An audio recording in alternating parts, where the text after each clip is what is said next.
What's going on, guys? We are back for another actually evening stream. This is my first one this year that I've done actually at night. So welcome back. You guys probably see a couple of familiar faces here. So I'm excited to have on Mr. Retrospecs and Dagreenshiz. Josh, you brought something up to me, I think on your Sunday Fanatic stream, maybe a different live that you were doing. And I didn't realize this. I don't think have ever been on this channel, ever. Yeah. Nope. It's truly honored, man. Appreciate it.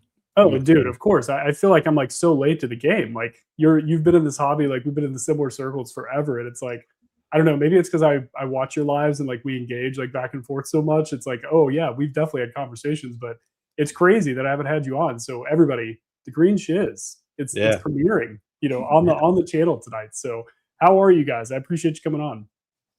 I'm doing great, man. Got done golfing today. Working while I was golfing, so that was great. That's gotta work. That's gotta work. So it was a good day, man. It's cold as balls here in Michigan, but it's getting better. And Retro, you've been doing lives a lot recently, or I mean, content wise, like it seems like you've geared it up. Maybe that has to do with like why you're getting sick because you're having to be in front of a camera with a microphone so much, man. Like, how's everything going with you? No, it's been going good. I've been not as consistent as I'd like to be, but yeah, just trying to pump out more content. And Kai and I are actually gonna start doing a podcast here pretty soon. So I bought like a mic and then like a desk thing that like has an arm and it attaches. And then I bought like a webcam. I live in the woods, so like I don't know how good of streaming quality I can get. Like even with a really nice webcam, we'll see. But yeah, just trying to like upgrade that stuff a little bit and take the content like more serious this year. So like I know Dan will probably give me crap because I haven't posted in a while, but I'll be back to it. I promise. Like as soon as I'm feeling better, I'll be back to it. I swear. Well, I know we all enjoy it. I mean, I will say one of the things I recognize, your thumbnail game is definitely like stepped up like a lot. Like every time I see those, I'm like, I want to click this video. So I gotta give the credit to, I literally just copied a Brian video. Like he has a video, like if you search like Pokemon thumbnail, he literally just has like a 15-minute video on like how to make thumbnails really quick in Canva. I suck like at graphic design. Like I'm not good with that kind of stuff. I'm not gifted artistically in that way. So I was like, all right, I'm literally just gonna follow Brian's video to the T and just copy that. And it seems to be doing pretty well. It's easy to make, like just blur and it seems to be the meta. Like I feel like Alex and a few other people do that too, where you just kind of like blur the background and then like duplicate yourself over it or whatever. But appreciate you noticing for sure. It's definitely not me though. It's shouts out to Pokemon for the assist there.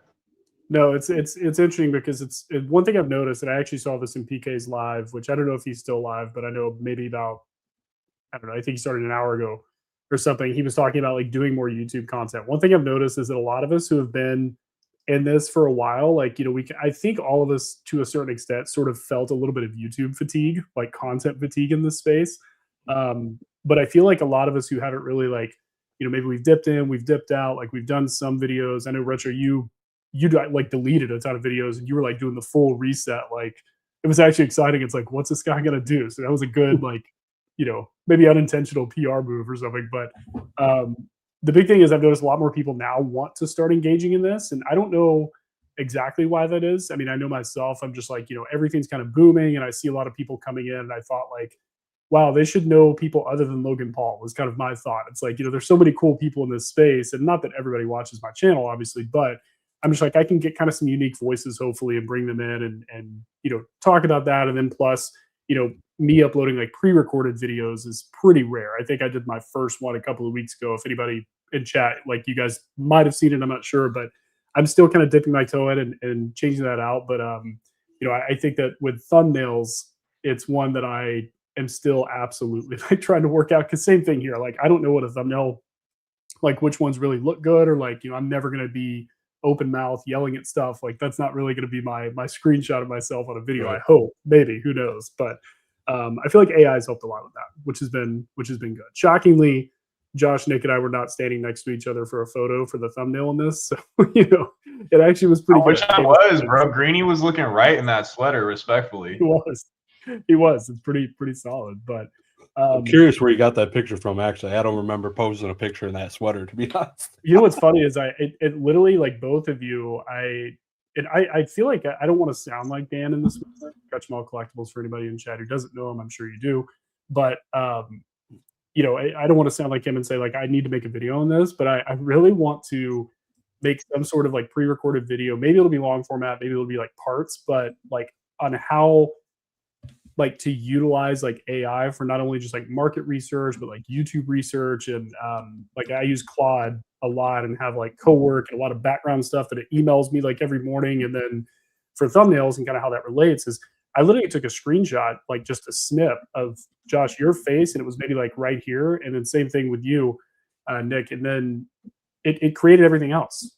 Like Gemini, Nano Banana, like put us all together. Like I didn't have legs in my photo. It was literally like from here and up. So it's kind of crazy, like what you can do now and like how you can automate this. But one thing I want to start maybe looking into is kind of sharing what I do with AI, like because I do it professionally or for my professional life and then obviously my personal life. But for content stuff and like market research, I feel like if you're going to use it at all, like now in this crazy boom is probably the time to like kind of sift through all of this, because I can't watch 10, 15 content creators videos, piece it all together in my brain and go, here's what I should buy or here's what I should do. So anyway, long story short, that's yeah, it's just snips of your faces and it filled it all in, which is pretty cool.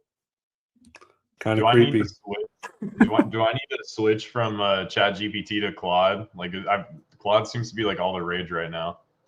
Man, I feel like we could go like 5 hours just talking about that. But like if I had an outlet to talk about this with people, like my wife doesn't even want to hear what I say about this anymore because it's like all I talk about. But yeah, I think ChatGPT has gotten like incredibly dumb. I read something or was talking to somebody or something like that about because they've had so many users now, like hundreds and hundreds and hundreds of millions, the compute has gone up. And what happens is the more complex they ask, the more compute it uses. So they have to dumb it down for the median average intelligence of like how, like, make me a funny duck, or like, what's the meaning of life? Or like, they're just doing like these generic questions. So they dumb the whole model down in order to save until these AI data centers are built. Because when I talk to ChatGPT now, it's like, oh, I really love that you asked that question, or I love this. And I'm like, I've programmed you to not be nice to me. Like, you need to be challenging everything I'm doing. So I'm a Claude fan. I'm testing it out. I started paying for it like a week ago, and it seems good. I like it. It's a bit more honest, I would say, for the most part. But that being said, guys, why do I have Dagreenshiz and Retrospecs on? Let's talk about a couple of things. So first off, we're going to get into some of the pricing, some of the craziness that's going on.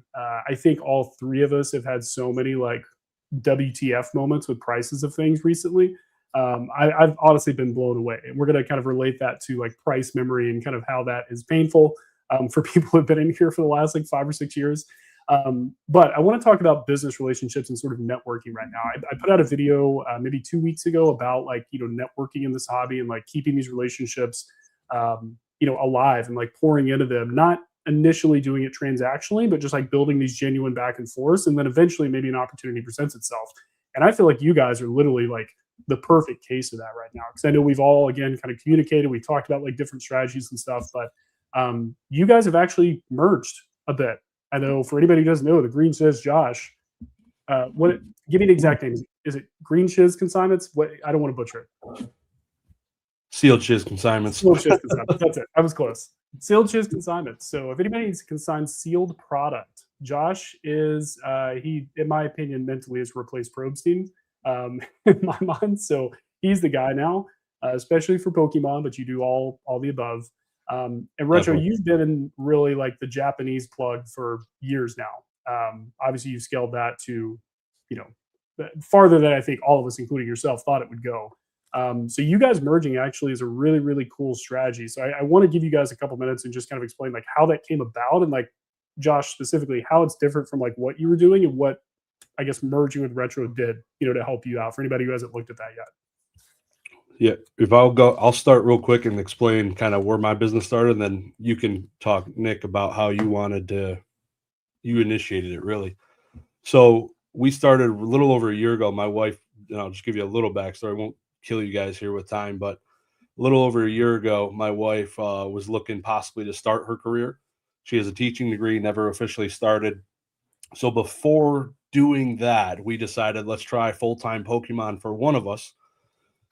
So then somebody had reached out to me to do some consignments, and pretty much from there, kind of just lit the switch. Like, hey, I'll consign some sealed products for this guy, and then kind of just went on from there. So pretty much, I act as like the salesperson, financial person, working on the spreadsheets and some of the payouts. She does also a lot of the payouts, but she does all the eBay listings, all the pictures.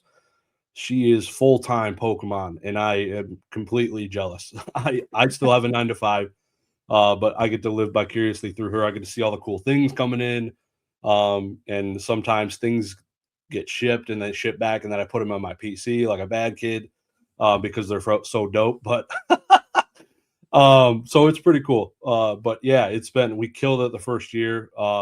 We did roughly $380,000 in year one. In sealed consignments, which was That's huge. crazy, man. Congratulations. Seriously, that's literally amazing to start that and do that year one. Yeah, it's been awesome. And this week, that the number of consignments we received this week is the highest number of consignments we've received. So the auction starting this coming Sunday will be probably the largest number of quantity of items. Our shelves are literally almost full. I'll have to send you a picture, guys, so you can take a look at it. But it's pretty cool. So it's been going really well. And then enter Mr. Nick here, Retro.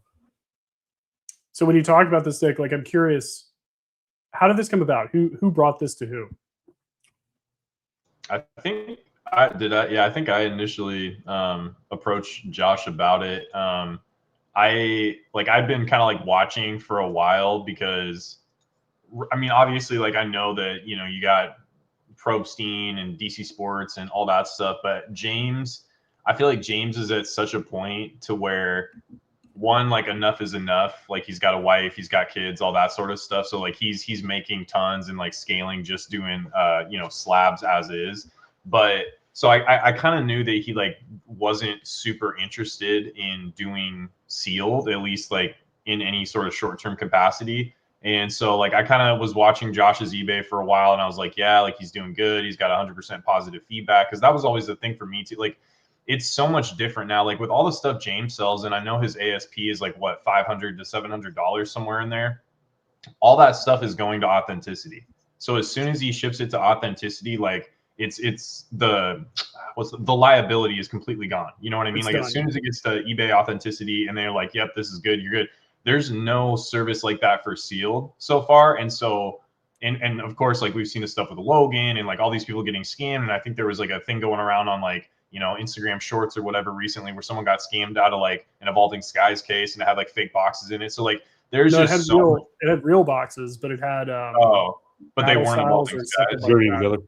Yeah. Yeah, So Journey. there's just so much more bad behavior, and like, I don't want to say it's easier to get away with, but there's just no one, there's no one like an eBay authenticity guarantee. You know what I mean? So you're basically going on, yeah, shouts out Jake. But you're basically you're going off of like whoever has the reputation. And even dudes like baseball card exchange, like the thing with Logan, like it's so hard to know who to trust. And with Japanese product and Chinese product especially, people are always worried about like counterfeits and reseals and people weighing stuff and all that sort of stuff. So I've been able to establish myself as like somebody that obviously isn't going to do that stuff. Like, you know, you're getting real stuff when you deal with me. And watching Josh, like, keeping an eye on his eBay and being like, okay, he's not having problems. Like, you know, because that really matters to me. Like, I have 100% positive feedback on my eBay, top rated seller. I have a contract, blah, blah, blah, all that sort of stuff. So I wasn't just going to like jump into it without like vetting out a little bit. But over time it was like, all right, this dude's crushing it. Obviously, like, watching his videos and seeing that like he's scaling and doing well. So I was like, all right, this just makes sense. He's built a trusted name. I've built a trusted name. This just makes sense here. Like, he can offer better fees to people. People trust us. People trust him.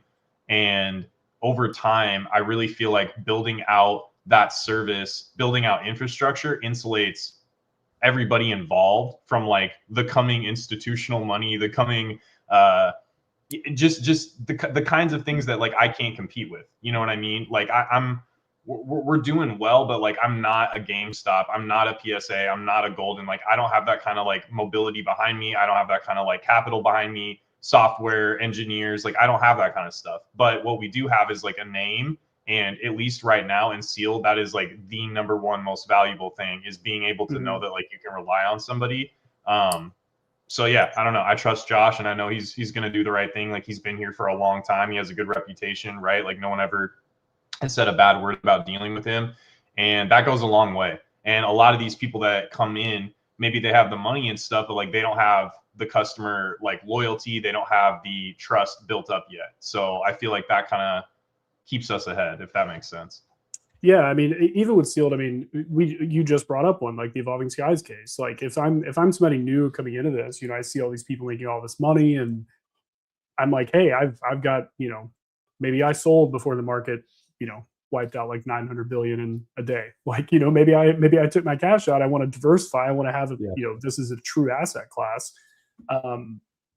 But then they see things like that. So I agree with you. It is hard to, I think reputation for sealed is everything. I mean, at this point, because you have to have, it's almost like something you can't buy, if that makes sense. Like, it's like, yes, you are insulating yourself from institutional money. I think it's a really good way to put it, because there are going to be, I mean, we're going to see graded booster boxes. If we ever see graded cases, I'm just going to die laughing, because it's like literally graded cardboard box, which is like funny to me. But like, I just can't imagine I can't imagine some big money whale coming in, or some institutional fund, like creating a business saying that they can authenticate sealed. I feel like the first time they have something come through that's fake that gets by, like, they're done. Yeah. Like, what was the company that verified Logan's case? It was BBCE, I think, or something like that. Baseball Card Exchange. Yeah. Yeah. So maybe they've got like, I'm sure on the sports side, maybe didn't affect it as much, but like, I guarantee you there were people who were probably doing business with them that they were like, sorry, we're cutting ties. Like, it's a one and done. So I do appreciate that, you guys recognize that. And I think it's really going to catapult you both to a whole new level by the end. Like, I can't wait to see how you guys finish this year, honestly. And I'm curious, Josh, too, like, putting this together, was it hard to leave like, if I'm in your shoes and I'm doing this, you've built this eBay over the years, but you've got to just basically leave it behind for the sealed. So like, was that hard? Like, was that something you had to sit with? You're like, yeah, could I get like a couple extra %? Like, does the math work? What do I value being bought out of my eBay basically for this? Like, was there hesitation in that, or were you like, this just logically makes sense, like, I'm going to do this?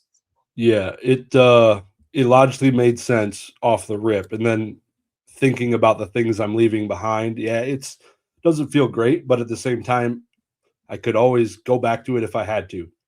It's still there. All the feedback's still there. All my channel or whatever page followers are still there.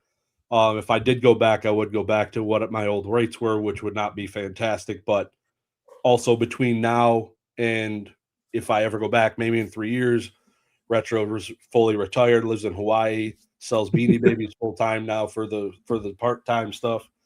And maybe I have to go back to my eBay.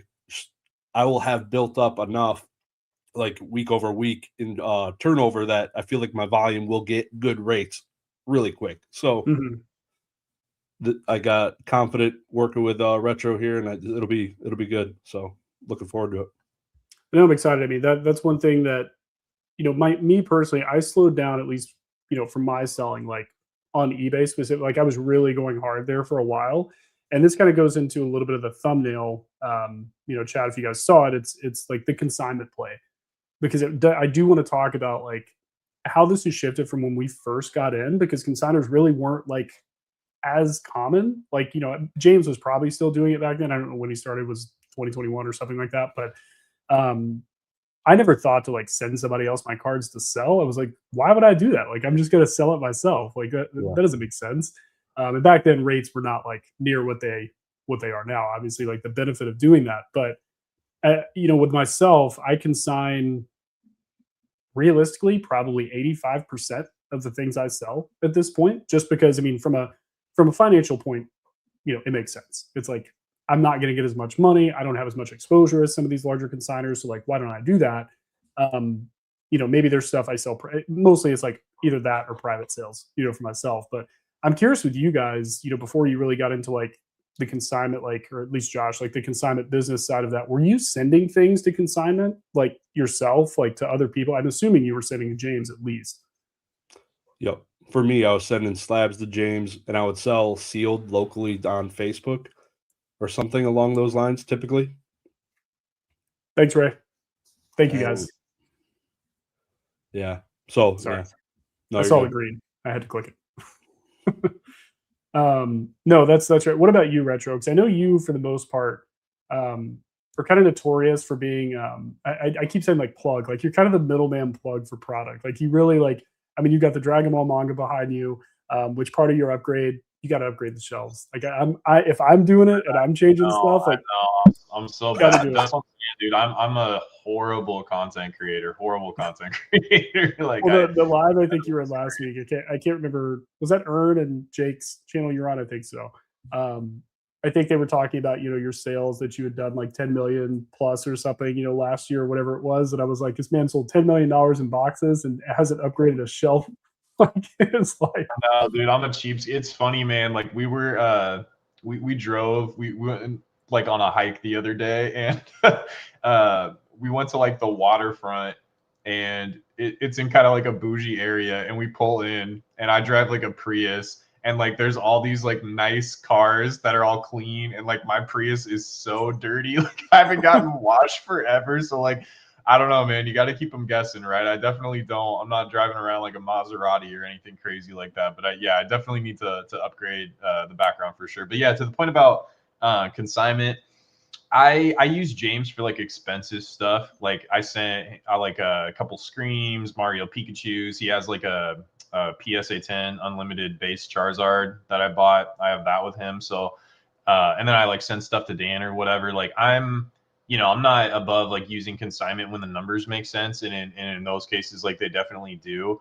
It's like I think there's ways to build your brand without you necessarily being the one that like sells the items directly to the consumer. Like I mean, you could operate a business entirely through other people's businesses, never sell directly to anybody, and just make content and build your brand that way. You know what I mean? Like that, you don't have to be logged into like, oh, like I have to grind out the sales on eBay. I had like a long-term goal first coming into this. Like I was like, I want to get contracted rates at some point. And so, for a while there, I thought the best opportunity was to work with Dan. And so Dan and I was selling boxes through his eBay because we sort of got like a little bit of a deal. And the goal was that we would push enough volume between what he was already selling on his eBay and what I was selling, and that we could like leverage that into getting better rates. And of course, Dan's been on eBay for like 10, 15 years, whatever. So I'm like, all right, this should be like a walk in the park, right? Anyways, like I can't say like specifically, but like bottom line, what they offered him was like not attractive. And at that same time, the Fanatics guy was like kind of going around like talking to sellers and stuff, and like what they offered Dan was like way more attractive to him than like what and this is after like we had put in all this work and done all this extra stuff trying to push numbers. So I feel like he, I don't want to speak for him, but I feel like he was a little bit deflated because of that, and he was just kind of like, screw you guys, I've been on the platform forever doing big numbers. I'm taking my business to Fanatics, or at least like a majority of his business to Fanatics, because they were like we know that like you can push these kind of numbers, so like we'll just give you this stuff off the rip. And so he kind of said, kiss my butt, and left eBay for the most part and moved his stuff over to Fanatics. And then I brought the booster boxes back onto my eBay because I was like, well, I want to keep selling these. And it just, I don't know, it kind of worked out. I got lucky. I've always been like super like crazy about my feedback and stuff, and like always doing everything right, like just going like way above and beyond, with the hope that at some point I would get like a contract. And finally that, I got lucky with that. And so when that happened, like so many business models can be created off of such as it's like fractional reserve banking or something. You know what I mean? Like the amount of money that can be made off of your money, like it's exponential, right? So it's like, if you give me a $100 discount, I can turn that into like hundreds of thousands of dollars of business type thing. Right. Like all this stuff now becomes available, like as soon as you get like even a small incremental like decrease in fees, right? So that was kind of like in my head, because I was like, okay, well, even if I can't double, triple, quadruple my revenue on eBay, all these other business models like open up that either like I can start and automate, or I can like give other people opportunities. And so that's kind of what I've been trying to do with Josh, and then bring in Ray and his team over from Whatnot to do the live. I was like if we all kind of like come together and push volume together, I already have this contracted rate. If I show like after they give me this contract that like we can push serious volume, it's like, okay, like you set me up, I stepped up to the plate, we hit the ball out of the park, then that sort of like provides, you know, stuff for the future, right? So that's kind of the goal, is just like long-term mindset, rather than like I have to make every single last dollar out of you like right now. I don't care about that. I care like what this could do for all of us over the course of like 3 years, 5 years, 10 years. You know what I mean? And I don't think it's impossible that within a 2 to 3 year time frame that Josh is up there with like some of these other bigger services, and we've worked rates to a point to where we can be even more competitive with these other like household type names. Like I think that that's 100% possible. I think the pie is going to continue to grow, and I think the opportunity, especially in sealed consignment, is massive. And again, like it's just all about the trust. So we're already trusted. He's already trusted. Continue that track record for another year, 2 years, 3 years. I think I think it's a really big opportunity. So I'm excited for sure. I couldn't agree with you more. I mean, I think you know, it's interesting because a lot of people, I think the days of like an individual selling enough on eBay themselves and getting preferred rates is kind of over at this point. I feel like you would literally have to like, I don't even know what you could do. Honestly, you'd have to be selling like the most expensive items ever exclusively, like only. I feel like one thing that I've noticed in the last couple of years, you know, with like Cardinal, for example, and then now you guys, you know, bringing in like Ray and doing this, like people have realized like grouping up together for kind of the common goal of like getting these better rates, moving more volume, like that's kind of the play now. And I think honestly it's funny that it's like now gotten to this point to where everyone has kind of figured out, because I mean I agree with you, there's been people who have been selling on eBay forever and sold like a ton over there year over year, and they're like, yeah, just not right now, like we're not really like they won't work with them, because I mean realistically, like people think eBay, they think cards only, but like there's people who push like antique vases on eBay that probably do 10, 12, 15 million like a year. You know what I mean? So like I feel like they're like, okay, like trimming fat. They're like, slow down, guy. Like you did 600 grand on eBay. Like, sorry, we're okay losing you or whatever. But I guess with, you know, with what you guys are doing, and especially the goals, the way I kind of look at it is if you do start pushing, you know, incredible volume and you get that rep and you've got the eBay deal, I'm almost looking at it as kind of like sports, like being free agents to a certain extent, because realistically, Fanatics did a really good job of shaving people off of like, you know, Whatnot, off of eBay and like stuff like that. And I mean, maybe this is like the contracts competition, you know, at this point. It's like who can land like the Retrospecs business. Like, I mean, would you see yourself like is that something you'd be looking out for? Like, has that been in the back of your brain of like, wow, if we do this, maybe we get like a crazy rate over here? Or is eBay just like, you know, they're the behemoth, that's who I'm going with, like that's what I'm grinding toward this whole time? Like, would an opportunity pull you guys out next year, do you think? And eBay, if you're watching, that means you got to come real aggressive with the deals. So, what do you think, Josh? I would not probably leave eBay. There's too many buyers on eBay compared to Fanatics. That'd be tough. Slabs, I could see it. I feel like sealed on Fanatics. I've watched it. You could do all right with some modern sealed, like booster box cases, but some of the niche stuff, like a random ETB or a tin or some of these collection boxes, you can get cooked. And it'd be a hard sell for me to make a change over Fanatics, but I like money. Money talks. So, so they basically have to, yeah. I mean, they'd have to up the numbers. Obviously, I think realistically, like this is kind of the year, or 2025, I guess, was kind of the year you could tell they were really like trying to get more Pokemon centric. I mean, when I go on Fanatics Live, which is very rarely, you know, I don't really do like the live auction bidding platforms unless I'm like, you know, helping a homie out, you know, or whatever. But yeah. For the most part, it seems like there's a lot of Pokemon on there now. Like there's a lot of people who are, you know, maybe they don't have a ton of views, but then there's like 3 or 4 like big guys who are pushing Pokemon, and that's like on the front page a lot of the time next to sports. It definitely seems like with the boom that we're in right now, like if you're not adding Pokemon to your marketing or like, you know, doing that on a platform, like you're kind of set to be stagnant. Like I don't think you'll die, but I think that you'll definitely be stagnant. So I'll be interested to see where, you know, I guess Fanatics would be kind of the only other one. I mean, Whatnot, I think, is you know, it's still a thing. I mean, there's still people who do really well in there. I know Ray and those guys have built up like a really great rep on there too. And I think they're awesome, but I feel like it's kind of different than like an eBay auction platform style thing. I think Fanatics might be the closest thing to it. But I guess it'll be interesting. Like I look forward to like hearing updates from both of you guys. If like something does come across and you put out that video, it's like, we're leaving. If that ever happens, like it'll be interesting to see what the competition of people trying to get everybody off the platform or off the big guy like eBay will look like. Well, eBay did that to me to begin with to get me like into. So I was selling on Walmart, and part of the like deal with eBay was like exclusivity, and I didn't know that you were selling on Walmart. Yeah, dude, I was on Walmart.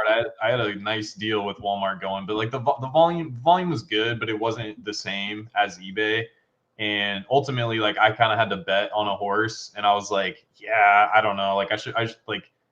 It was tough to give up. Like I'm not gonna lie, but yeah, part of like what I gave up like was selling on Walmart. Like I could still sell on like my own website if I created a website, and obviously I can still do the wholesale and all the other stuff I'm doing outside of eBay, but they basically only wanted me on their platform, so I kind of went along with it. I believe in eBay. They move slower, but they're a bigger company and they've done right by me, so like I'm gonna do right by them, and like as long as things continue to work, like I'm happy being on there. I mean, there's so much money. Like I never understood what the deal was with Rick leaving and trying to do his own, like it just didn't make sense, you know. It was like you already got a good thing going here. Like what are you jeopardizing this for, you know? And like you look at guys like James, and past a certain point, it's literally the hardest thing. Like making money here is not hard in the sense that every day you have to wake up and like find a new play. Maybe it used to be like that. It's not like that anymore. Past a certain point,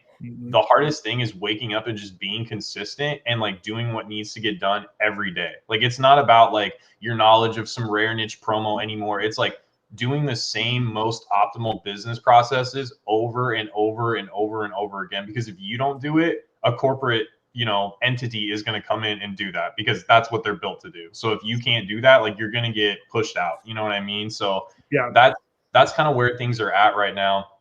But I really think eBay is like, yeah, I don't know. Like I bet on them because I think they're going to win. And even with the live streaming too, like I think they're going to win long term. Like I really do. And I don't think it's an accident that they're, doing the stuff with the vault and partnering with Golden. Like the more infrastructure they built out and the bigger part of the pie like they carve out for themselves, like the better that's just going to be for us, right? Because like that's going to bring more buyers in, provide more trust. Like the authenticity thing is huge. Maybe they do that someday for sealed, I don't know, but like people trust eBay. It's not like the sketchy site for collectibles anymore. Like eBay is the site where you go to buy collectibles. Authenticity guarantee is literally the greatest thing I think that's hit our space like in the last few years. Like it literally is like, you guys remember like selling something, it's like $1,500 or whatever, and it just is into the ether. Like God forbid somebody from Italy buys it, like it's going literally on the side of the road, and like you're just cooked. Like there's nothing you could do. And now like I can ship pretty much anywhere, and it's like, okay, liability's gone. Like it's amazing, honestly. And actually I forget who it was that messaged me about this, but I bought a card. I think it was the Silver Tempest Lugia. I bought it raw, listed as near mint, and I got an email or a message from eBay that said, hey, do you still want this? There's a small dent, and they had a super zoomed in clear photo of a corner with like just a small little dent line. They were like, do you still want this? We don't think it meets like the conditional rarity. And I was like, they're pre-grading now? This is what I'm talking about. Like I just didn't even know that they did that, really. And then a couple people messaged me. They were like, dude, I had no idea authenticity guarantee was like that detailed. I thought it was just like, is the item real? But yeah, they actually look at conditional rarity and take it serious, to a certain price point, which I think is amazing. For me, shipping the sealed products, the international shipping program is fantastic. Just it's almost the same as the eBay authenticity guarantee. So anytime somebody wants to return something, eBay just eats it, and it's fantastic. Yeah, I couldn't agree more. What I want to move on to talking about today's prices. Let's do a little market talk and some fun. First off, before I do that, sealed chiz consignments, guys. If you've got sealed product, don't sell it yourself. I could. Do I need to grab one of these like ultra premium collections and then have it like take on this entire screen? Do you really want to like be the one responsible for packaging that and hoping it gets there? Send it to Josh. He's going to take care of it. Retro Oh, yeah. package. He gives you a good price. So before we do that, I do want to go through a few comments. Quilly says, need polymarket odds for which pillar will be most late. You'll win on me betting against me being on time every single time. I will just let you know. Let's see here. Top Gears Gear. I feel like this space is basically the same 100 core viewers, creators, and business people, plus anyone the algorithm pulls in and out. Everyone tends to sound more alike and speak on the same. I hate to tell you, that's what YouTube is, actually. That's content creation now. But I will say, if you're watching this back or still here, I do try to get some different people on. I know that Retro and Josh both know who my next guest is going to be, which is very outside of this content space. And I'm trying to give you guys some really unique people. So at least for this very, very tiny corner, we'll have some difference that'll come out. So let's see here. Whoopi, dude, you are always here, every live, commenting constantly. Thank you for being here, man. I see your name a lot. Quilly says each of the LLM models has a different use case in my experience. Definitely optimization. We'll probably talk about that at some point later in this, but and I'll show you guys when we get off stream kind of one of the things that I do. I think you'll think it's super cool and probably ask me how to do it, which will be good. Whoopi says, he says Voldemort's name. Yes, Probstein is still around and doing his thing. Let's see here. So Quilly said, question for Josh. How do you manage the inherent risks of selling sealed? It's a good question. Yeah, I think this is the first question Retro asked me when we got on the first call together. He's like, so how do you not get absolutely effed is pretty much like. He's like, wait. How does your wife make sure that my sealed gets where it needs to go? Yeah. No, it's a great question. So sealed is obviously not, we don't have eBay authenticity guarantee. We just went through all of that. Luckily, starting small, it's fantastic. Starting slow, can learn all these different things. Look for different reseals and all these different things. But most of the customers we have are people we know, which is huge. This has just started changing in the last month or so. I do have some consignments coming through that are people that are new, some referrals from other people, which is absolutely fantastic. I appreciate all that. But the coverage really, I've had a couple scenarios where I've had a reseal. So I shipped a case of one piece or whatever it was. The guy opened it. He's like, dude, you're a scammer. There's missing 2 boxes. There's 2 blisters in here instead. And everything looks legit. So I go back to the consigner. The consigner, in their form they do submit to me, I'm not responsible for reseals or anything like that. Like, I am not going to be held responsible for something like that.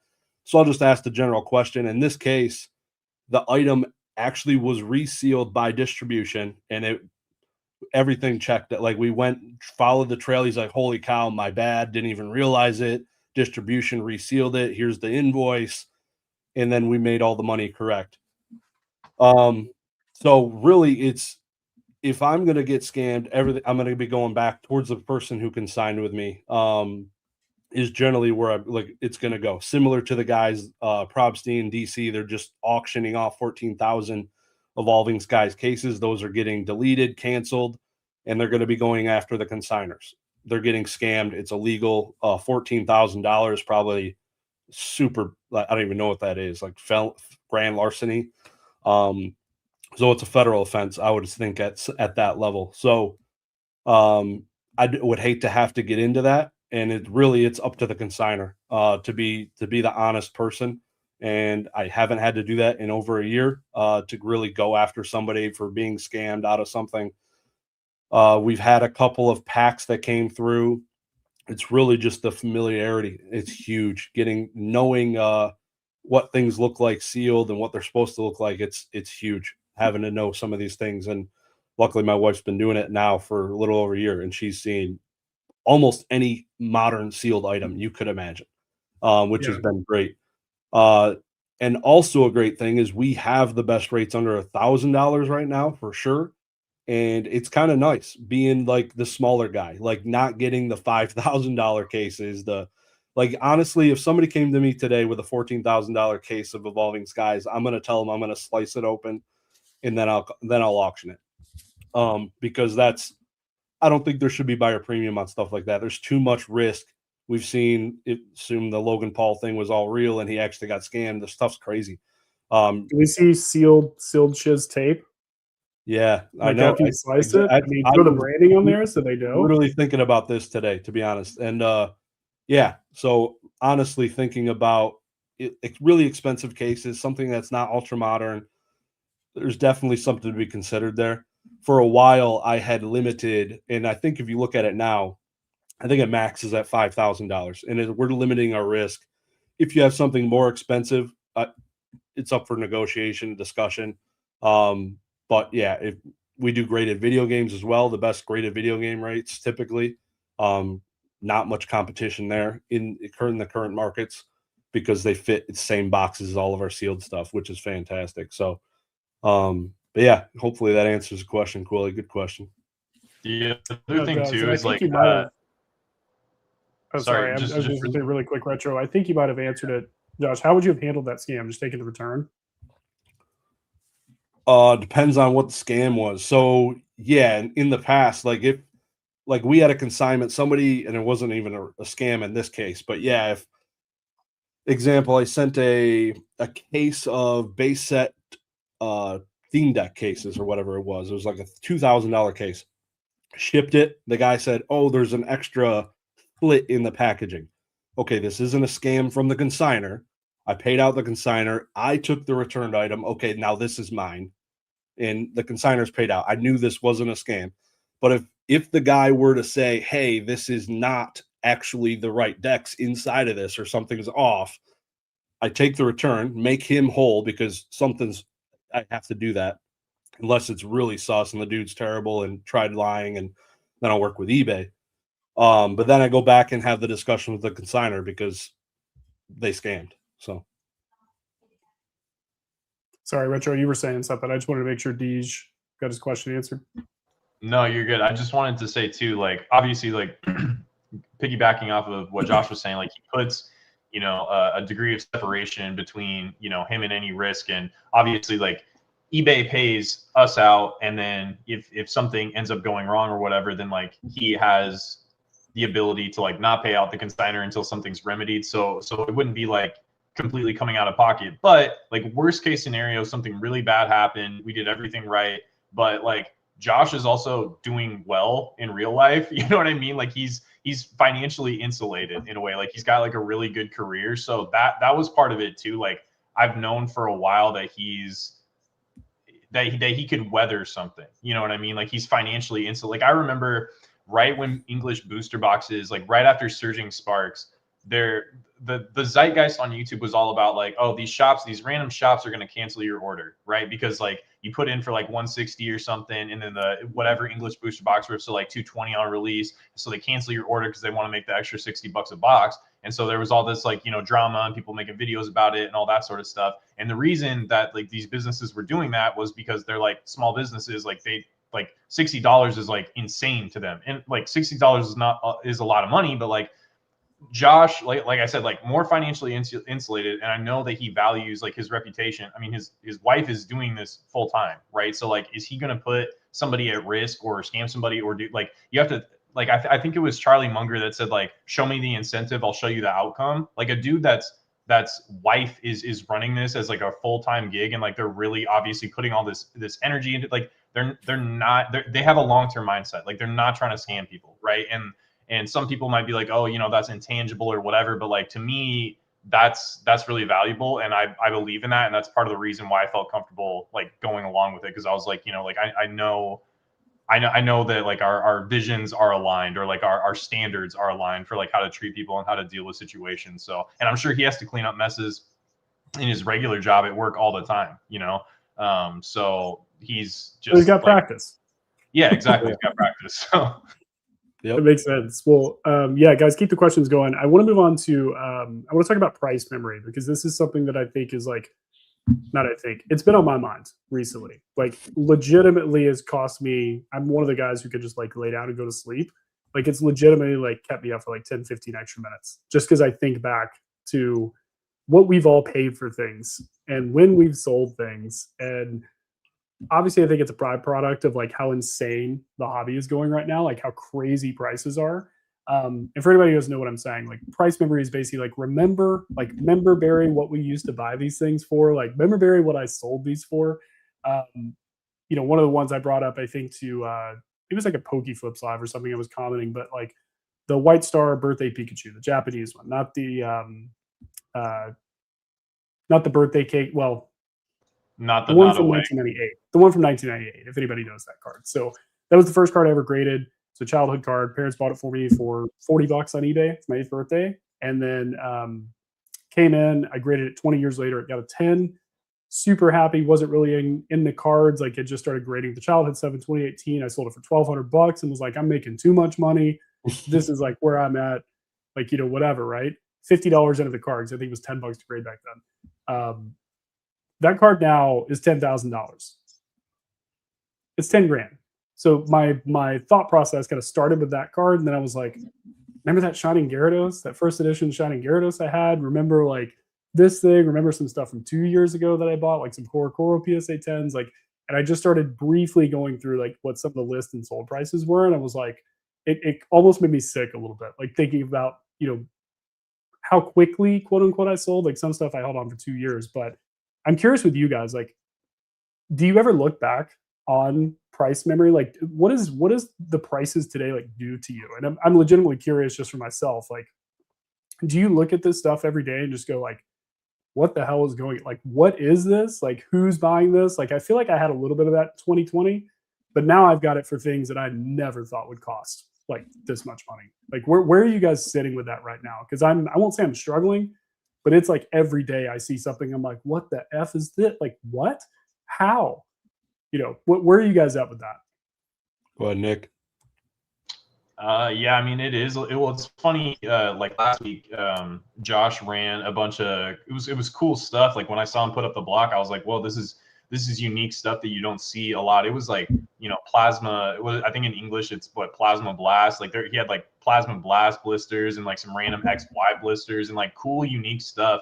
And in my head, I'm like, oh, these will probably do what, like $75, and like a few of them went for like a couple hundred. And I'm like, for one pack, like that's crazy, dude. Like a couple $100. So even now, like seeing the stuff he's auctioning, especially when it is like the cool niche stuff, or he just auctioned a 151 UPC, and I think that went for like $700 or something, like, or 800. I can't even, but like that kind of stuff. Yeah, it's like it's nuts to see. I walked by pallets of those. Not pallets, but I walked by like shelf stock full of that in Barnes and Nobles. I'd buy like 2. Yeah, it's like wild, man. But like,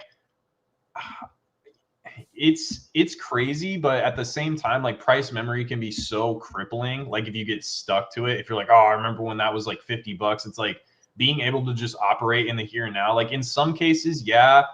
But like it can help in the sense that you're like, okay, well, it's good to know that like these were readily available for $50. But then again, it's like, is it? Because it's not $50 anymore. In current market for whatever card is $75 or $100, and like you're just gonna have to deal with it. If there's money to be made, it's all a math problem. Like if the card used to be 50, PSA grading was $15, maybe the PSA 10 was $150. Now that the card's $100, PSA grading is like what, 25 even for bulk, and so now maybe the card's like $350. So like things scale, you know, like and I think price memory cripples a lot of people, and not birthday Burger Chew, I think was a huge example of that, because out the gate it was like $15 and people were like, it's a non-hollow, it should be like $3 or something like that. But it's like for the market we were in, you have to give that benefit of the doubt to it, that it's like, okay, like it's an exclusive Pikachu promo, like even if it is $10 or $15 out the gate, and then obviously it ran up crazy, it's like maybe if this came out 3 years ago, this would have been a $5 card, but it's not 3 years ago. It just isn't. You know what I mean? It's like when you hang out with your grandpa and it's like, I used to buy burgers for 25 cents. It's like, that's great. But like, I'm not going to not buy a burger when I go to a restaurant that has a good burger because the burger says $15 on the menu. You know what I mean? So I think if price memory is keeping you from interacting, then it's like crippling, and that's negative. but it's still, it can be helpful in the sense that it maybe lets you not fall into FOMO a little bit because you're like, I don't know, man. I remember when that used to be this. So what do you think, Josh? Yeah, 151's brutal. It was luckily that was one of the bigger ones. I had bought like 60 of the UPCs at $90 a piece, and probably just finished selling all of my UPC cases like a month and a half ago. And even now, they've literally gone up to like $900 a pop, which is insane. So, but at the same time, like having gone through that, I bought all my Lost Origin stuff, $90 a piece, and seeing the prices of those is absolutely crazy. Yeah. This is price memory. Yeah. This card, I haven't looked at the price of this card in so long. And I just looked a week ago. What is a PSA 10 Van Gogh now? $3,000? $2,800? $700 last I saw, but yeah, right around $3,000. I will never forget going to a card show with the Swiss guys walking around with their massive master box cases or whatever of these things. $70 raw is what they were selling them for. Some people got them for 50 because they were buying like hundreds, right? But because it was the same guys that Dan and Radar bought theirs from. But this one is what kind of flips my idea of the hobby around. Pop means nothing when it comes to these type of promos. I looked up when I looked up that price, I was like, what is happening? I looked up, I spent, I think, $375 on this card in a 10. And that was just market at the time. I was like, I want a 10, whatever. I don't want to have to wait. It's 10x. And when did this card come out? 2023. Yeah.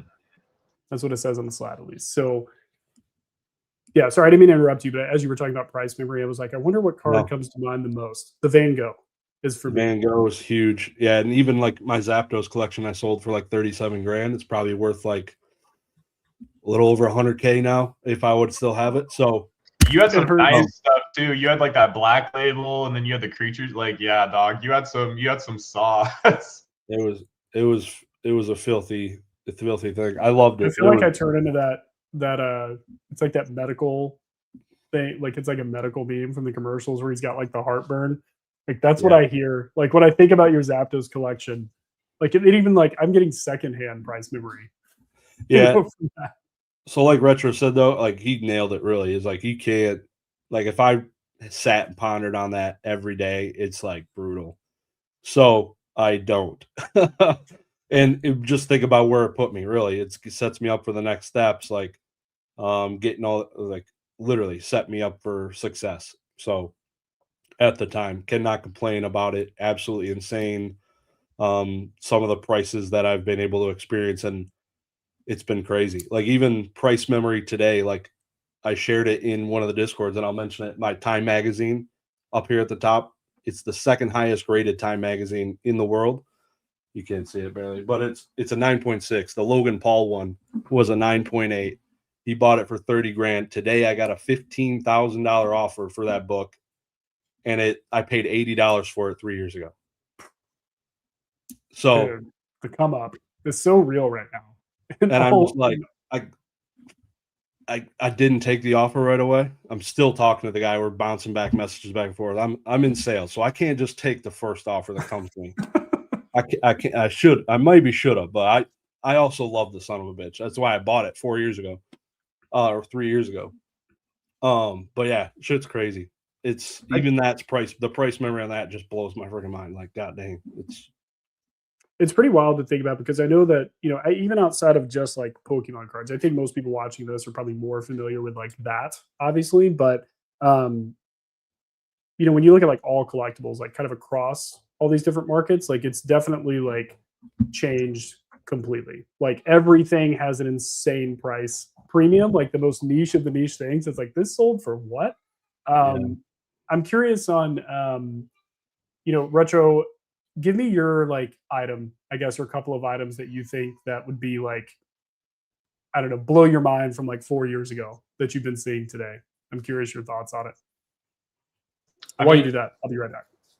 Yeah, like I would say, I mean, look, dude, like when we were in like Spicy Boys Discord talking about all all this like rare Japanese stuff, like the mid-era stuff and the E-series and, you know, random promos and all that sort of stuff. Like that stuff was all really cool to us. And even back then it was difficult to find at scale, like difficult to find in volume. Like a lot of those promos were super I mean, dude, 5 years ago, stuff like the Uniqlo Pikachus, like those were never easy to find in good condition. And there's just stuff that's kind of always been hard to find. And if you're running a business, like if you're flipping, if you're buying stuff to grade, to flip, you kind of like, you have a better pulse on the market because you know, like, okay, this stuff is not repeatable. So you know what not to sell like too quickly. And back then we would grade this stuff and think like, this is too cheap. Like this is way too cheap. It is super niche, but it's really cool. It's hard to replace. It checks all the fundamental boxes and all that sort of stuff, but it was just cheap. But like the market was different back then. Like it just was. And so I look back on all that stuff and I don't want to say like, you know, we knew because we didn't know, or maybe we would have held more or whatever. But like I mean, dude, hours and hundreds of hours probably of conversation between, you know, Kai and Jake Smith and Ernie and Thrifty and like and Colson and, you know, all of us that were in the Spicy Boys talking about like, this stuff seems too cheap. It took 5 years and it finally moved. But like, we thought back then, like, this is so cool. Like, why is this only $100? You know, and in a lot of cases now, those same cards are $1,000 or whatever. And then like the top end stuff that used to be like $1,000 is like $10,000 now. Like I remember, you know, the good Gengar from E-Series. I think it's split. No, it's Mysterious Mountains. Like that's the good Gengar. And then Expedition is the other one. But like that was like $1,000 PSA 10. And I think that's like a $10,000 card now. It's like, yeah, it was obvious, but like it was $1,000. Like that's what market price was. Like you could buy a nasty one with a swirl for $1,000 and you weren't going to sell it for $1,500 tomorrow. Like that's just not the market we were in. And so when I see this stuff like exploding in price, it's like, I didn't know that was going to be a $10,000 card, or I probably would have bought it for $1,000 and stuck it away, at least like 10,000 so quickly. But you see these prices and you're like, you can't get caught up in it. Like you can't kill yourself over it because you can get stuck in just like, oh, I should have bought this. I should have bought this. Like I'm an idiot. Like I knew that was going to go up. Like hindsight is 2020. And at the time, like we just didn't know. We thought that this stuff was undervalued, but it wasn't like today where you can literally buy the right thing and then a week later it's double the price. It just wasn't like that. It was a different market. So I think there's more buyers for more niche things now, like because of the amount of money in this hobby. I think the amount of times I've like banged my head against the wall at low pop things that I've owned, and I'm like, why would nobody want this? Like, why are these, I mean, you know, going back to the member berries of like, you know, vintage versus modern, right? I remember I was so like, I was like, there's 20 of these in the world. Like, what are you doing? Like, you know, owning stuff. And I remember stuff sitting for so long, and it was like me having to like navigate through networks of people who were also into these weird things that I was buying, weird exclusive Japanese promos. It's not weird now, but like, you know, having to really negotiate and kind of find people who were interested in this stuff and then finding a good price to sell things for, which, you know, back then, you know, $1,500, $2,000, like that was a decent price for, you know, a card. Like that was a good chunk. And like people thought like, okay, well, these are taking forever to sell. You know, I think today you can buy something for $1,500 and by the time it gets to you, you've made 20%. Like it's a very just different thing now. And I agree with you with what you're saying is like, you know, back then it took so long for these items to move. And I feel like we're entering into kind of a new age of like what sports sort of went through, except the difference is I think I was thinking about this yesterday, is like when you look at sports and how many different cards there are for every player, like there's so many different sports sets. Some are worth like nothing, like some are worth like, you know, a ton of money. And I think with Pokemon, it's interesting because there's more players than there are Pokemon. So it's kind of like there's more expensive stuff, or like there's an average higher price because there's less like uncommons and commons and rares and stuff like that. I don't know. I would love to see like somebody put together a video who's more like knowledgeable on sports and like comparing why it is. It's like the population of like rare stuff in Pokemon seems to be like higher. And so like, because also that the buyer pool is higher, like the prices just go up like at this point. But yeah, with the price memory section, just to kind of close that out a little bit, the like exclusivity and the low pop stuff, it does seem to now be having its day. And I feel like we're entering into sort of a new era of like, that's that's going to be appreciated, because I think more and more people are thinking a lot more long term now versus like a few years ago. Like a few years ago, it's like, let me get the most modern thing because it's hot, and then I'll flip it, immediately. And now it's like, let me get the rarest, like exclusive, like, conditional rarity or just overall rarity as much as I can alongside modern. But I think a lot of people who are thinking long term are thinking like, let me pick up these exclusive things. Let me pick up these low pop items now. I'm not saying all of them have gone up, because there's still some things are like pop 5 that there's like no buyers for, for the most part. But if you look at like, black label conditional rarity for things, you look at, especially some of the vintage stuff like late 90s, maybe early 2000s, like it's kind of wild to see what the prices are doing now. And I feel like there's been a lot more movement of people going, instead of me spending $5,000 on a Sumbreon, like I'm gonna go spend $5,000 on something that's 20 years old, at this point. Like, why wouldn't I? Because I feel like your runway for those cards and those items are a lot more like, there's more, I guess I'd say at that point. So yeah. Well, there has to be like a reason for people to care about it, and it's like we used to get made fun of, man. Like we used to talk about art all the time. Like Jake Smith was probably the first person I heard like really bigging up like Komiya back in the day. And like we knew, again, because we were flipping, that you could buy Komiya arts of non-holo Pokemon, grade them in Japanese, and sell them for like $350 in PSA 10. Like there were certain artists that always sold for a premium. But we used to get made fun of. Like people were like, oh, like you guys are talking about the art. Like no one cares about the artist. Fast forward like 4 years, and now like people are talking about Shinji Kanda, and every single card that Shinji Kanda makes is like super expensive and stuff like that. So it's like understanding like why demand will eventually like flow into something if it hasn't already. Not every single niche low pop thing is going to have a catalyst for demand.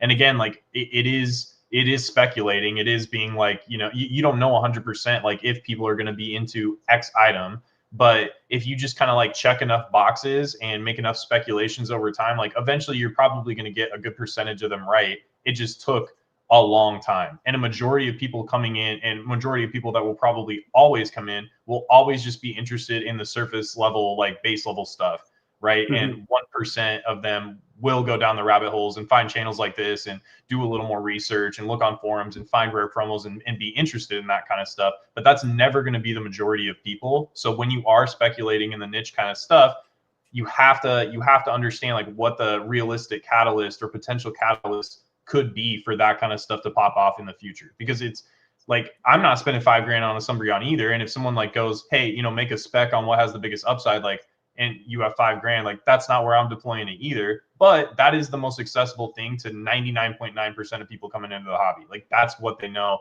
because that's being pumped on all the content they watch. And it's just like anything. I mean, we used to talk about this all the time, but it's just like underground rap. You know what I mean? Like it's the people that are into like specific rappers or whatever are the people that are really, really into rap. Everybody else is probably just into like top 40 rap. You know what I mean? Like it's the same thing. And like I remember you used to be into alcohol and stuff like that. Majority of people are drinking Budweiser, and you probably like, oh, like Budweiser is the grossest thing I've ever had, right? Because like you're really into alcohol and you've tried all these nice whiskeys and different beers and things like that. But a majority of people are drinking like Coors and Budweiser, and so that's the same thing with Pokemon, I think what really it comes down to is, are you talking about I feel more comfortable saying like investing in this hobby is like an asset class now. I feel like you're either investing in demand or you're investing in value.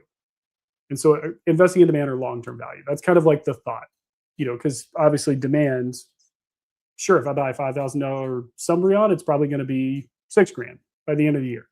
I've made money. I've done well. Or I go buy a $5,000 low pop, cool vintage, hollow, whatever. Maybe I hold it double the time. Maybe I hold it like 2 years. But then that $5,000 turns into like $9,000 or $10,000. So that's kind of like the way I've started shifting my mindset when looking at these things. I mean, I think everybody should diversify for sure. Like get your quick flips to pay for your long ones. Like that's kind of basic 101 in my opinion. And then you buy your dividend funds of sealed. Like that's kind of my thought. Like when I look at all of this, it's like just let that stuff sit and slowly grow. I'm thinking of like the Pokemon Classic collection, that massive, gigantic box I've got sitting in here that I completely forgot I had. And I forget who put out a video. It was like, have you guys seen these? Maybe it was Rudy. And he was like, they're $400. And I was like, what? I bought mine from Sam's for $194, didn't open it. And I was like, all right, I'll just, this thing is gigantic. I'll just throw it over here. And like, maybe when the Charizard gets up enough, I'll come back and like grade all the hollows and like, do something like that. But then I just completely forgot about it. And then now it's like, doubled in price and however long that's been. So it's interesting, man. Like I could literally talk like these market prices like constantly, but like it's interesting being, all three of us being people who've been in this for, I'd say anybody who's been in at least 5 years, because I know we've all been in longer than that, but it's like when you start hitting like that 7, 8, 9 year time frame, I mean, it's a whole different world. And I feel like, even now I still feel like we're kind of early. We're really starting to hit that first like ramp to really like compete constantly with sports and like higher end sports and things like that. But back then, like I only wish that I knew how early like I was, or Right. I'm sure you guys think that. It's like, think of how much we could have bought for how cheap. But again, it's all relative because back then, like if I spent $1,000 on a card, I'm like, holy shit, I spent $1,000 on a card. But like now I'm like, well, should I get like the $3,000 card? Like, it's crazy to like think about how much money is deployed in this now. But Josh, is your wife into collectibles at all? Like, does she like freak out when she sees how much stuff is going for? Is she just like, this is nuts? Or like, what has she said? No, I mean, there's just because I've been doing this almost 6 years now with buying and selling, she's gotten desensitized to the money in it. And then she's been doing the consignments for 1.5 years. So she's like, oh, there goes $24,000 payout. There goes $15,000 payout. Like, it's like, you get desensitized to money quite a bit. She's gone to a Collecticon with me a couple times, I think, to vend. And so she's gotten pretty good experience there. But yeah, some of the numbers, she's like James, he's like, holy cow, I thought that was going to sell for $500. Here it is selling for whatever, $1,500, $2,000. Like nobody saw that coming. So yeah, some of that stuff's pretty crazy, but yeah, it's just, it's an insane time to be in. I will say collectibles, not even just Pokemon. Like it's crazy to be in the collectible space at this point. Like it seems like, there's almost like, not that there's no confidence in our markets, like when it comes to the S&P and like all of that, but like, it seems like people, like we've kind of lost the patience level that I think older generations had of like just waiting for that compound. And then, hopefully we can sit on a beach at 65 or whatever. Like, I feel like people are like, I'm seeing these kids like making like millions on Twitch. Like the least I can do is put some money in cardboard to get a little bit of like a head start, versus waiting on everything else. It just seems like that's where, at least my kind of, old boomer 36-year-old generation is kind of going. And then everybody behind us is doing the same thing. Like it's all quick flips. It's all like, and I like the grind set of like, let me look around. Like, I'm not just going to follow like the hamster wheel of stuff. I mean, I couldn't tell you how many conversations I had with people like years and years ago. They were like, you do Pokemon card? Like, what does that even mean? Like, because they thought it was like I was collecting, flipping my binder at night, like finding people to play. And like that was not it. I was just like, no, I'm like buying and selling cards. Like I'm grading it. It's kind of cool. And even those numbers back then, it's like, yeah, I think in 2 weeks, I think I netted like $5 or $6 grand. Like it was actually doing really well. And they were like, what? Like it was unbelievable. Yeah. And nowadays it's like, if you tell somebody you hit $5 or $6 grand, they're like, cool. Like when are you planning on scaling? Like, it's crazy to think about like where we're at.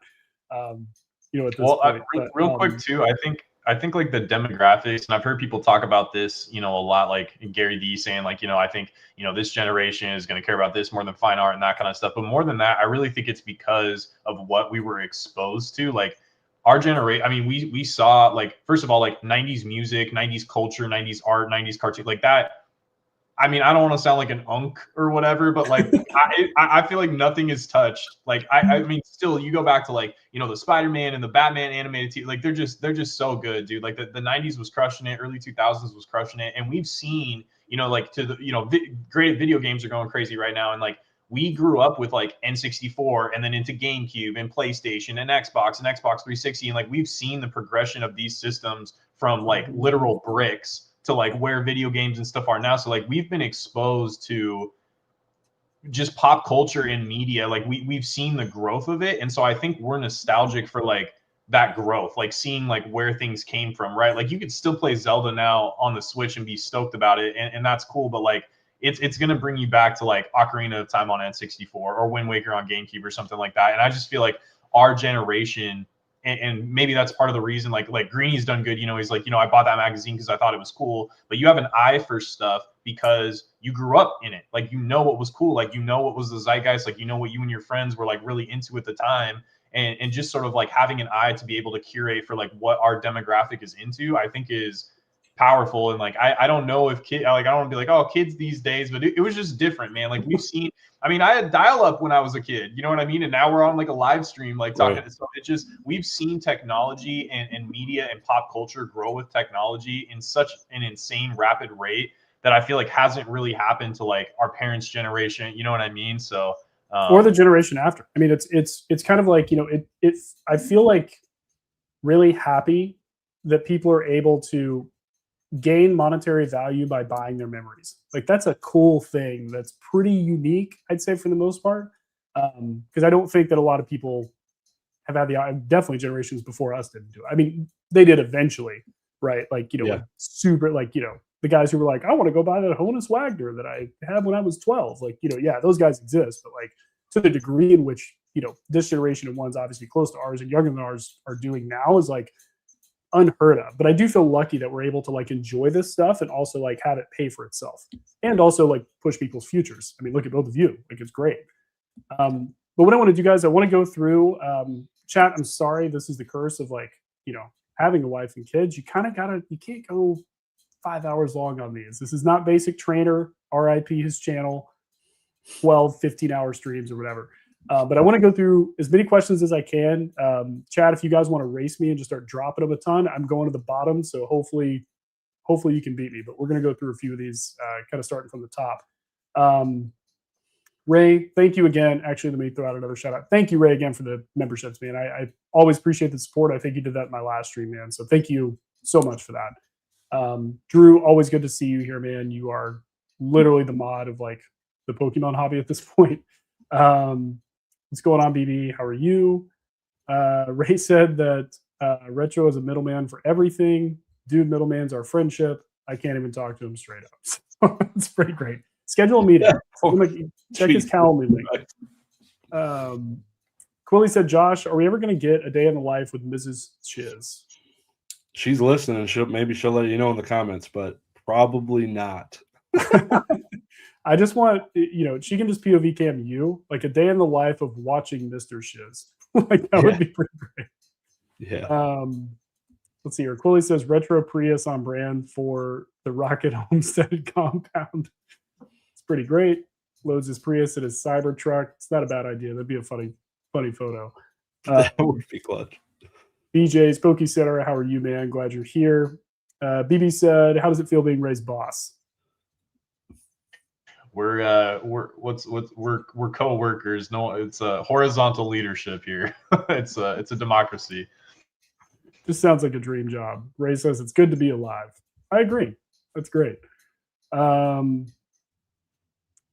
think we sort of answered this. What about your own solo platform way down the road? I think that was a gigantic mistake on Probstein's part, and I feel like you guys both agree. Or anybody have a different opinion on that? No, eBay's king. Yeah, hey, changing. Why build it when you can join it? Unfortunately, that's where we're at. Kai, sorry, knockout cards. I'm going to throw you out there. Kai will be on the channel soon. We've been talking back and forth, so he's going to come on at whatever time in the morning that will be for him. Who knows? I'll try to work it out with him. But Kai, I have not forgot about our schedule. We're getting it booked, my friend. You were awesome. He said, did we talk about the Dagreenshiz generationally bad verbal mouth word fumble video yet? I don't even. That was hard to even say. I just word fumbled that. I don't know what he's referencing. Josh, any comeback to that? Dude's been smoking a lot of kangaroo crack down there, I tell you.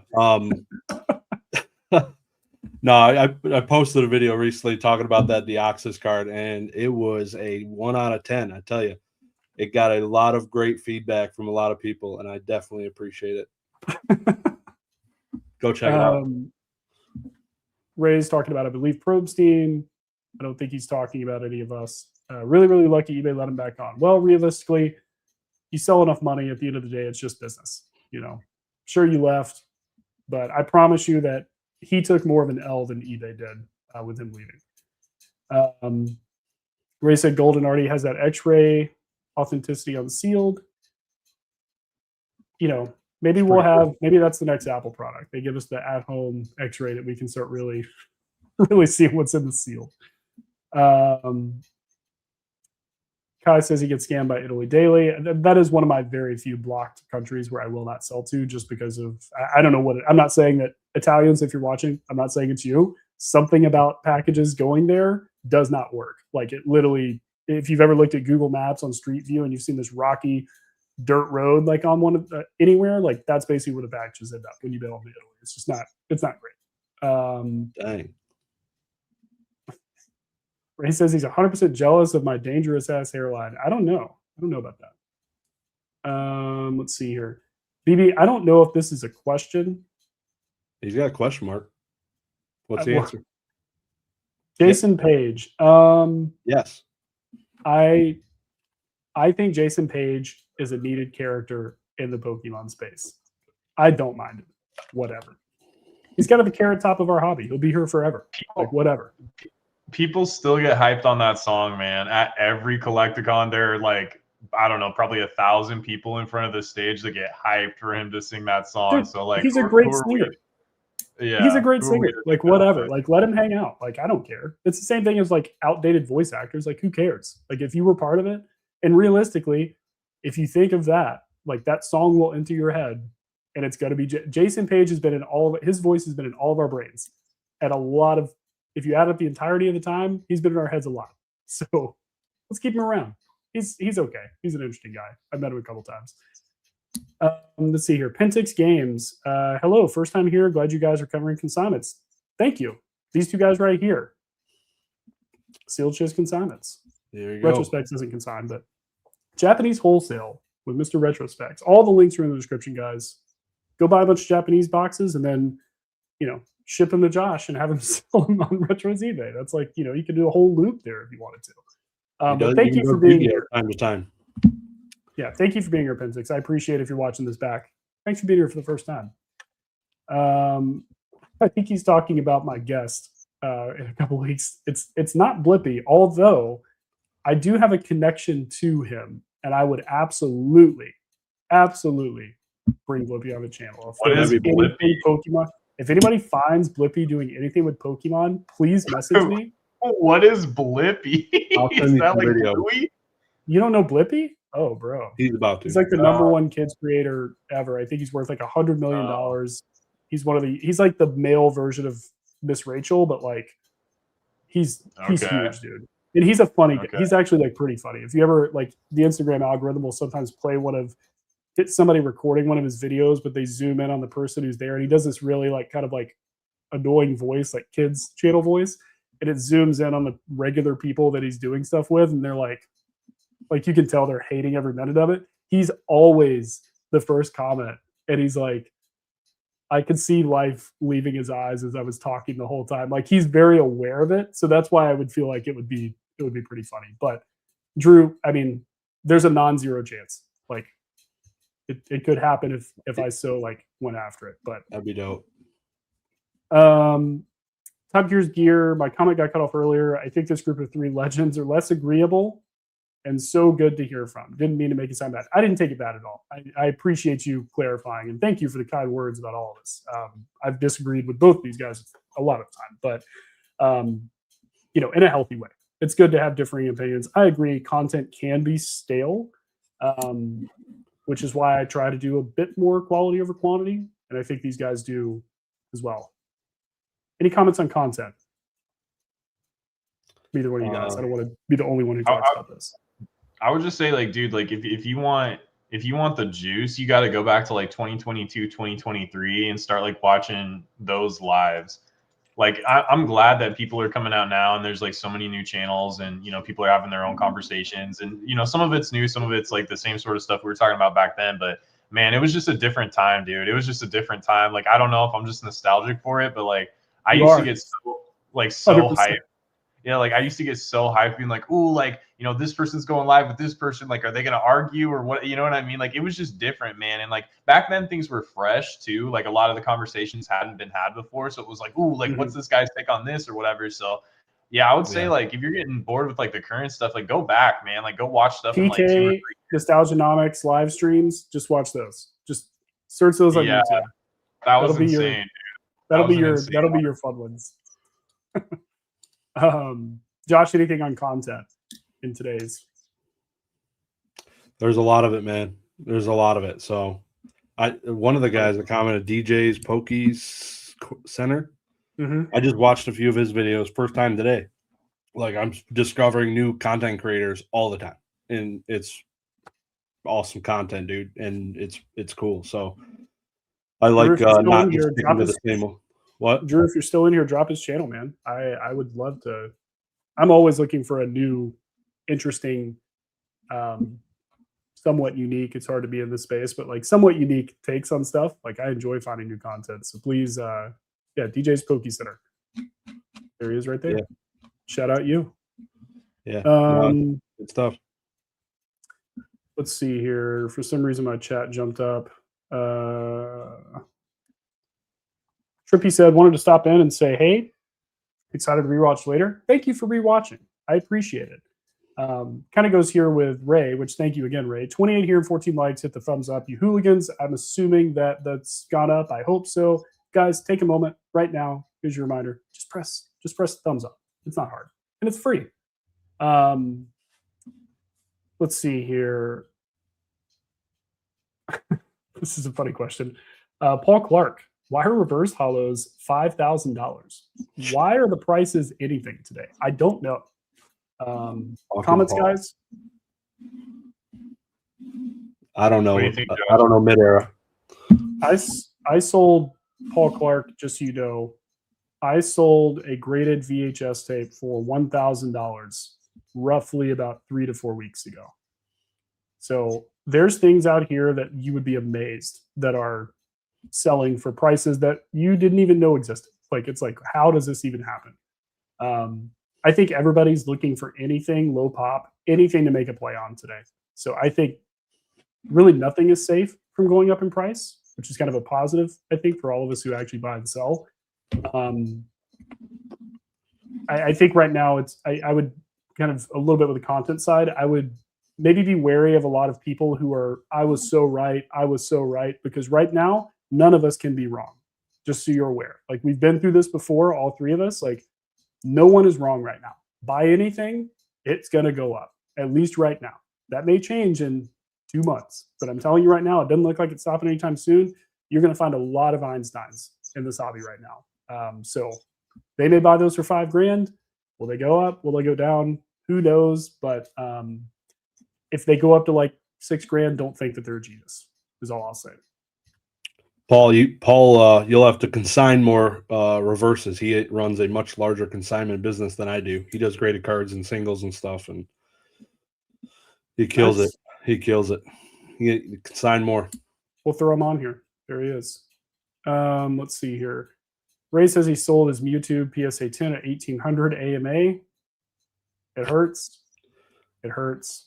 You mean to say EMA there or AMA? AMA. Okay. We're not shilling the goated graded companies like that, Josh. Come on. Yeah. Nobody's gonna ever beat the sheesh label to me. Ray said he contacted Costco to try to sell me 151 UPCs in bulk. They said LOL. I'm not even sure who you would talk to at Costco. So hey, ballsy move, dude. Write him a letter. That's the best way to do it. Let's see here. What I was trying to get Rooney on, actually, this is kind of funny. Alpha Investments. I haven't done this, but I might. I might this year. But it took me forever to find a good couple of emails for him to reach out and try and get him to come on to the channel, because he's done one interview in 5 years or something. But I'm likely going to go handwritten letter probably this year, just to try. Josh is in sales. He understands. This is just how sometimes you got to do it, right? That's the grind. That's. Let's see here. So, Amplitude, good to see you here, man. He said, I remember those Japanese 151 boxes at the card party last year for $40. Yeah. I remember. Dog, I was bugging Dan back when right at that time was when I was working with Dan selling the boxes on his eBay, and I was like, Dan, please, like, we need to buy more of these, and like we bought a decent amount, but like, dude, not enough. And I just remember being like, oh, like, please, like, we should buy more of this. It's too cheap, whatever. But you know, like, shoulda, coulda, woulda, whatever. Like, it is what it is. You never know. Let me see here. I'm just going through, guys. Sorry. While you're, I don't remember which play that Jake is talking about. Maybe the sealed plays, the UPCs and the lost orders and stuff.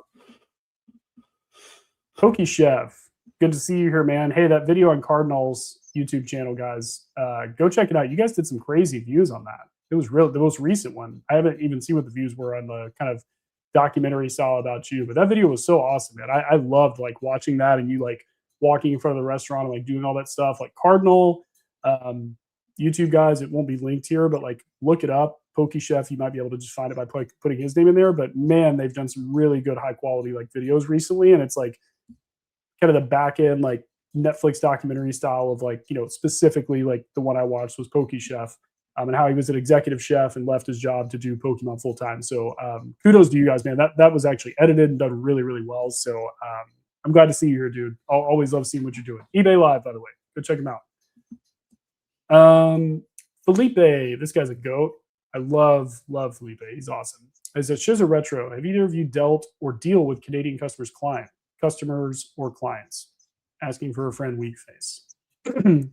Quickly, yes or no? Yes. Yes. Millions of dollars for my actual 9 to 5. I just saw your comment. Yeah. Yes. What are you talking about, Felipe? Of course they deal with the Canadians. You should think about 40,000 pop. That isn't even that many when you relate to the number of people in the hobby. I don't know if you're talking about the Van Gogh, maybe. I don't know what the pop is on this thing, but this was investing in demand, and demand is still going. So will there be value?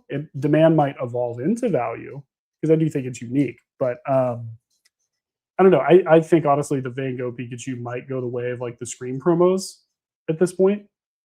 It just seems like it's that kind of art. Like it might just be long-standing. I don't know. But then he followed it up. This hobby has outgrown any pop. Yeah, I would say for the most part. Right now, yes. I think BB Josh is calling back to you. Didn't accept the offer. Talking about your Time magazine. Diamond respect. hands. Respect, because my hands would be like the thinnest wrapping paper you could find. Like I'd be like, done, son. You want this magazine? I'll take my last little selfie with it. It's on your doorstep. Like. You know, have you sold any Yu-Gi-Oh into this like recent sort of run up, or are you still kind of like waiting? Buying Yu-Gi-Oh, not selling Yu-Gi-Oh. Are you investing in demand or value? No, more. Honestly, I collect Yu-Gi-Oh more so than any like slabs, Yu-Gi-Oh slabs. But I'll buy sealed Yu-Gi-Oh from Retro's business, and I'll make 40% overnight. It's fantastic. That's amazing. All right, Whoopi said, I graded my PC base set Charizard in 2021, Blue Label CGC, got an 8.5 and sold it for like $400 or $500, likely PSA 9 now, which is $3K. Yeah, that's true. I guess Blue could cross. That's another price memory one. I graded the first ever base unlimited Charizard in a tag 10 when nobody really cared about tag. That sold that for an insane price of $4,000, and that's probably somebody would probably buy for 20 now, I'd say. It hurts. Jake said this hobby showed me that we actually can see into the future if you look hard enough. Maybe. I don't know. Who knows? I feel like it's like listen to your inner like gut feeling to an extent, because there's so many things in Retro. I know that, you know, especially the Spicy Boys Discord, back and forth until like 2 or 3 a.m. It's like, this doesn't make sense. And we're like banging our heads against the wall. Like that person should have just like, I feel like I should have taken all those words and the ones I was a part of and just dumped them into my wallet and made moves and just been like, I'm shutting up and sitting for whatever amount of time. It's hard. It's hard to know. Let me see. It's also just here. having like patience. You know what I mean? Like it's really just having like the patience. Like if you have the conviction and and like setting aside a certain amount of money to be like, okay, like this is for speculation or this is for investment. Like back then, I mean, we were all just trying to grow. Like we were all trying to scale businesses. Like we couldn't afford to hold on to, or at least I couldn't afford to hold on to like $100,000 worth of dust that I thought was going to appreciate. You know what I mean? Even if I was confident in it, like back then it was just like churn and burn. When you think about it, it's like, oh man, I wish I kept this or kept that. But like, I'm also not complaining. I feel blessed like where I'm at. And there's always going to be plays. That's the other thing too. Like there's always going to be opportunities or things that people are overlooking or whatever. So you didn't miss it forever. Like maybe you missed picking up like this item at that specific price point, but there's always going to be opportunity in collectibles. And I don't know, like that's kind of what keeps this fun. Like it never gets boring because it's like, all right, if Pokemon's overpriced, maybe you look at video games or maybe you look at magazines or maybe you look at DBZ or Yu-Gi-Oh or whatever. Like there's always somewhere you can find value. And I don't know, for like a lot of people, that's fun. It's just kind of like hunting for something. It's like everything else is going crazy. Why is this still cheap? Like that keeps things interesting for sure. And just guys, that window of like this is still cheap is shrinking more and more like every day across every single collectible space. Like it's wild to me. Like you used to be like, well, here's this whole like couple of subsets of things that are relatively cheap, like they could be good. Now it's like it seems like there's always somebody else thinking that way, and they're like, I'm just gonna scoop all these up real quick. Like it's getting harder and harder, and I feel like we're gonna like. I think that's why all the modern stuff gets bought up immediately and shoots up in price, is because everybody doesn't want to miss the boat. So they're looking back and going like, which boat is still available to jump on? Again, just kind of some thoughts on that. Jake said McDonald's Squirtle was $350 in 2024. That's how much I paid. It's now $6K.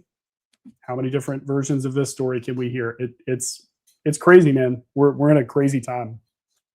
Look at Skater Nesto coming in a live chat. Whoa. Shout out Spicy Boys. I haven't seen Nesto in forever, dog. That's crazy. Bring the channel back, dude. Back in the hobby. I don't know. Maybe that Elottie? People out. This boom will bring people out. I saw Basic Trainer posted Instagram story. I was like, "You're alive? Like, what happened?" So, Nesto, bring back the my Spicy god, Boys. I miss Basic. Yeah, Stovetop God new album. Great.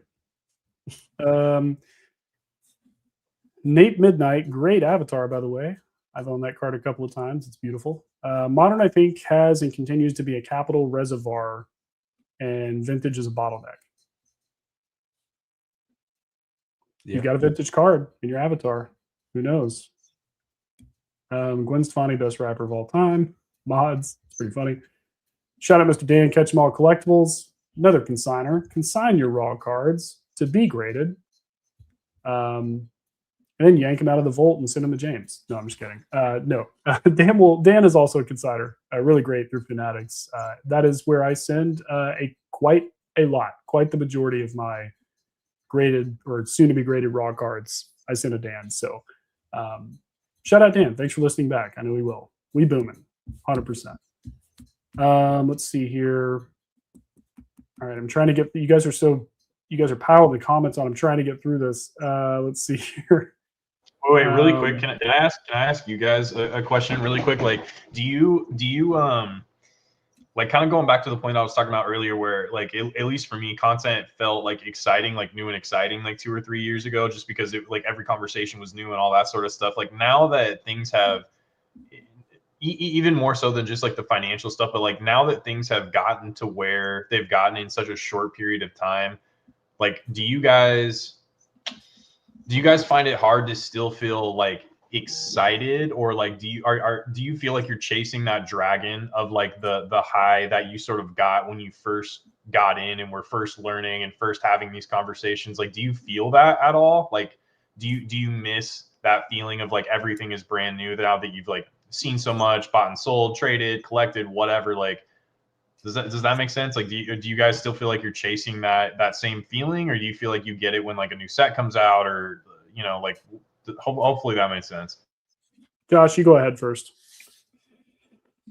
I think I got it, but I don't know. I feel like content for me is Yeah, other part of that is I miss it. Like I miss some of that stuff, but the new sets definitely revitalizes it a little bit. But I feel like most of the people I've communicated with, a lot of their stuff has changed in the last 12 months. Like I feel like a lot of people have gone through a lot of changes in the last 12 months. So the content has changed with them, and it's not just spewing the same crap too. So it's been pretty refreshing, even like especially as of very recently. A lot of changes going on with people. Old school Pokemon's making freaking YouTube videos again, like it's crazy. One of the OGs, first people I ever reached out to was Nick, and met him at the first or second CollectCon that ever was happening. Was crazy. So seeing all these people get back into it, it's been awesome, revitalizing. Gives me drive to want to keep making videos and all this different stuff. But yeah, I feel like I'm fairly desensitized now to excitement and like acquiring items, only because I was able, and I'm very glad that I did this. I went for the hard stuff to find, whether I found it in a grade or I graded it in a grade. I mean, I've owned Pop 3 items, I've owned Pop 20 items. Like I've owned like some pretty cool stuff in my tenure in this, and I bought it at a time where I could still make it work. I for the most part bought mostly everything I could that was in a reasonable price point. Reasonable price point is like, sure, would I love to have like a super secret battle Mewtwo? Like, yeah, but even back then they were like $150,000. Like I'm not doing that, guys. Like that's just not. I can't justify that personally. The only card that I have left to really acquire that would kind of complete my collecting in Pokemon, in my opinion, is a 99 Tropical Wind. They're fairly accessible. They're really not hard to find. But I'm just waiting for the right moment to make that happen. But I don't find myself like chasing a dragon. I'm desensitized to most of this stuff now. Modern stuff, I love the Ascended Heroes ETBs. I think it's probably the best looking ETB I've ever seen or owned. Destined Rivals, bro. Come on, Destined Rivals is like nasty. I like the colors though, dude. I like the bright. I like the brightness, and it pops. Like Destined Rivals looks cool. It's its own thing, right? It's kind of that dark, menacing. Like, okay, this is sick, but like this is like cute. It just feels nice to look at, personally. It's got Barney the dinosaur on it, Which, speaking of, crazy 151 PC ETB right there.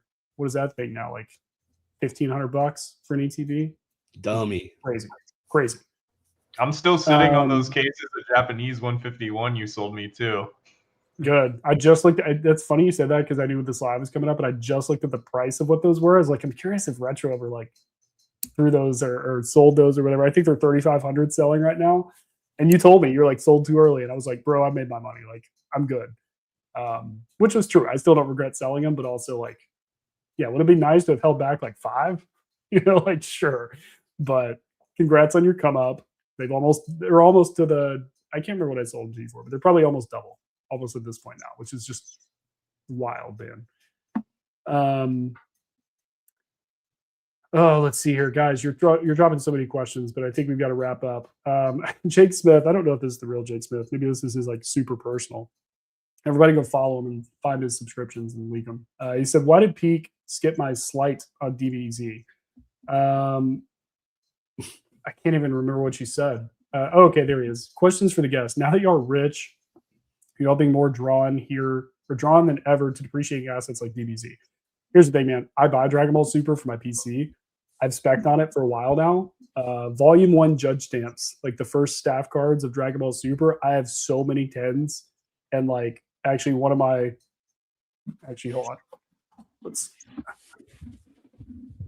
Not the coolest graded card to keep it in, but the Sean Schimmel, PSA 10, Pop 1. I think I have it listed on my eBay for like 25 grand or something because I don't care.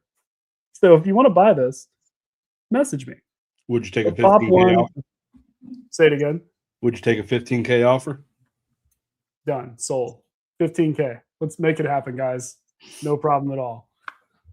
You got to still get into like the alternative stuff because like it's really the only way to like feel something. Like the other day, like same sort of thing. I just got like dusted and started looking at like all this like niche sort of stuff, but I don't know, like it keeps things fun and interesting, like looking at all these like unique items and not just seeing like the same thing over and over again. It's not the best business move in the world, but yeah. Anyway, I love Dragon Ball. I love it more than Pokemon as far as the IP goes. I wish the game would take. I mean, it's having a little bit of a nudge, but we'll get there one day. But Yu-Gi-Oh's better. That's nasty. That's super nasty. That's fire. yeah. Yeah, All right, man. guys. Well, hey, No, I'm go sorry. ahead. Go.